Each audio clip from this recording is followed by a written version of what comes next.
வணக்கம். கிச்சடியில இப்ப என்ன கிண்ட போறாங்க அப்படின்னு தானே கேக்குறீங்க. தமிழ்நாட்டு அரசியலையே திருப்பி போட்ட ஜெயலலிதா சொத்து குவிப்பு வழக்கு பத்தின நம்மள தெரியாத பல ஆச்சரியமான தகவல்கள் தான் இந்த வீடியோல இருக்கு. தொடர்ச்சியா பார்க்க எங்க கிச்சடி சேனலை சப்ஸ்கிரைப் பண்ணுங்க.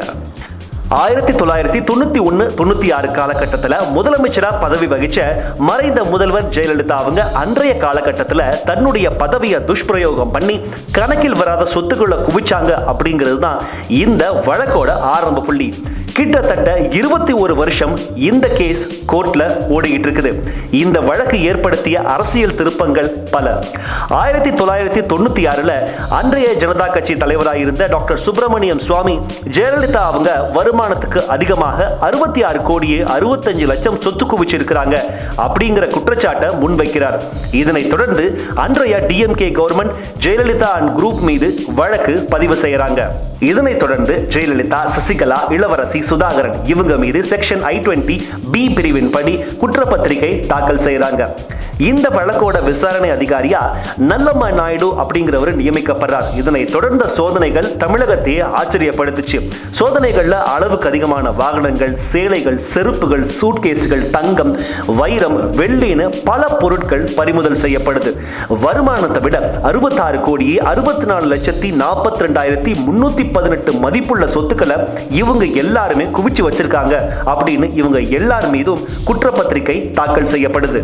2000 வருஷம் ஆகஸ்ட் மாசத்துக்குள்ள கிட்டத்தட்ட இந்த வழக்கு சம்பந்தப்பட்ட 250 பேர்கிட்ட விசாரணை நடத்தப்படுது. பின்னர் மீதி 10 பேர்கிட்டையும் விசாரணை நடத்தப்பட்டு 260 சாட்சியங்களோட சாட்சியங்கள் நீதிமன்றம் முன் பதிவு செய்யப்படுது. இந்த சாட்சியங்கள்ல பிரபலமான இசையமைப்பாளர் ஏஆர் ரஹ்மான், மாண்டலின் ஸ்ரீனிவாஸ் போன்றவர்களும் அடக்கமாவாங்க.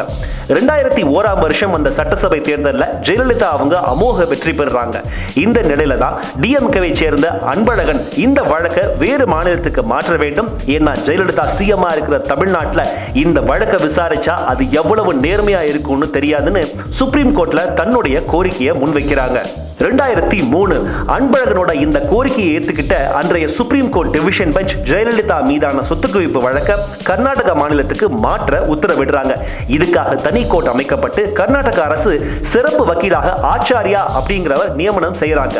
2003 ஆரம்பிக்கிற இந்த வழக்கு கிட்டத்தட்ட 8 வருடங்களுக்கு அப்பீல் வாய்தா அப்படின்னு இழுத்தடிக்கப்படுது.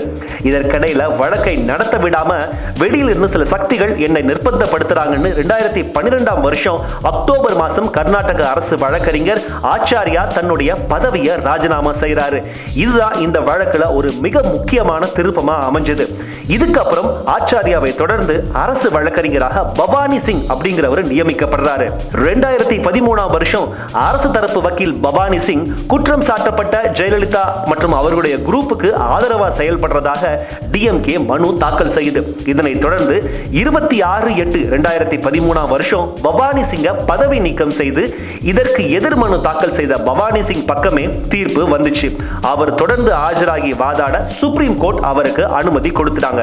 2014 இந்த வழக்கோட ஒரு முக்கியமான வருடம். செப்டம்பர் மாசம் 20ஆம் தேதி இறுதி வாதம் தொடங்குது. ஜெயலலிதா வக்கீல், சசிகலா வக்கீல் மற்றும் இளவரசி அண்ட் சுதாகரன் வக்கீல் அவங்கவங்க வாதங்களை முன்வைக்கிறாங்க. மொத்தம் இதுக்காக 42 நாள் எடுத்துக்கிறாங்க.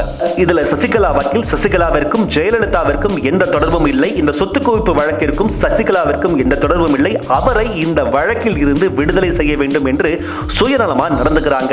அரசு தரப்பு வக்கீல் பவானி சிங் 15 நாட்கள் இறுதி வாதம் செய்கிறாரு.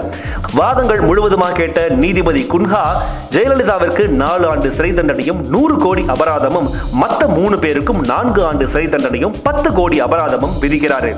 இதுக்கப்புறம் ஜெயலலிதா அண்ட் கோ பரப்பன அக்ரஹார சிறையில இருந்தது நம்ம எல்லாருக்குமே தெரிஞ்ச ஒரு விஷயம் தான். குன்ஹா கொடுத்த தீர்ப்பை எதிர்த்து மறு அப்பீல் செய்யறாங்க ஜெயலலிதா அண்ட் கோ. இப்போ வழக்கு நீதிபதி குமாரசாமி கையில வருது. 2015 மே மாசம் 11ஆம் தேதி குன்ஹா கொடுத்த தீர்ப்புல சில கணக்கு வழக்கு தவறுகள் இருக்கு அப்படின்னு சொல்லிட்டு தீர்ப்பை மாத்தி சொல்றாரு குமாரசாமி. முக்கிய குற்றவாளியான ஜெயலலிதாவை விடுதலை செய்யறாரு. அது மட்டும் இல்லாம மிச்ச 3 பேரும் விடுதலை பெற தகுதியானவர்கள் அப்படின்னு சொல்லிட்டு அவங்க மேல இருந்த வழக்க மொத்தமா கேன்சல் செய்யறாரு. குமாரசாமி கொடுத்த இந்த தீர்ப்பை எதிர்த்து மறுபடியும் ரீஅப்பீல் செய்யறாங்க சுப்பிரமணியம் சுவாமி மற்றும் அன்பழகன். 2017 பிப்ரவரி 14 ஜெயலலிதா இறப்புக்கு அப்புறமா அவரோட சாதனைகளோட இந்த ஊழலும் இடம்பெற போகுது. இந்த வழக்குல சசிகலா, இளவரசி, சுதாகரன் குற்றவாளிகளும் அவங்க நீதிமன்றத்தில் சரணடையணும் அப்படின்னு சொல்லிட்டு இந்த வழக்கை விசாரிச்ச நீதிபதிகளான பினாக்கி சந்திரகோஸ் மற்றும் அமிர்தவ் ராய் பதிவு பண்ணியிருக்கிறாங்க. மேலும் புன்ஹா கொடுத்த தீர்ப்பே இறுதியானது அப்படின்னு அவங்க ஆணித்தரமா சொல்லியிருக்கிறாங்க. இந்த தீர்ப்புல இறந்து போன ஜெயலலிதா இந்த வழக்கில் இருந்து விடுவிக்கப்பட்டதாகவும் ஜெயலலிதாவிற்கு உடந்தையாக இருந்த சசிகலா, இளவரசி மற்றும் சுதாகரன் மேல கடுமையான நடவடிக்கை எடுக்கவும் 4 ஆண்டு சிறை தண்டனையும் 10 கோடி அபராதமும் விதிக்கணும்னு இந்த தீர்ப்புல சொல்லியிருக்கிறாங்க. இவ்வளவு சுவாரஸ்யங்களும் திருப்பங்களும் நிறைந்த இந்த வரலாற்று முக்கியத்துவம் வாய்ந்த தீர்ப்புல இதுவரைக்கும் நமக்கு தெரியாம இருந்த பல விஷயங்களை இந்த வீடியோ மூலமா நீங்க தெரிஞ்சிருப்பீங்க அப்படின்னு நான் நம்புறேன்.